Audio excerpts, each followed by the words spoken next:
Hey everybody, it's Chase here at Rocky Mountain. Thank you for joining us. Today I've got this Yamaha XT250 and I want to talk to you about this.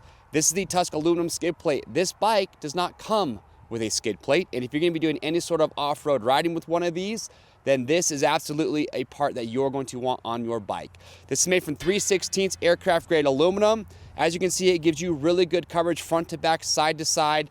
And the mounting for this skid plate could not be easier. There are 4 locations. All the bolts will come included, but it just bolts right to factory locations on the bottom of the bike. There's no brackets you have to install, nothing. Just 4 bolts, installs quickly.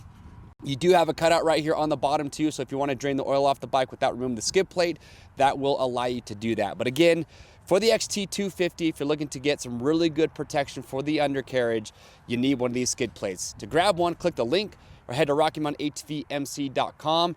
And while you're there, you can just enter the year, make, and model of any bike that you have, and you'll see all the parts that will fit your exact bike. And also make sure to subscribe to the YouTube channel and check out the build that we did on this XT250, because as you can see, there's a lot of other cool parts on here. So if you want to see everything that we have to have this thing set up and ready for an all-day or an overnight ride, be sure to check out that video. I'm Chase, and we'll see you on the trails.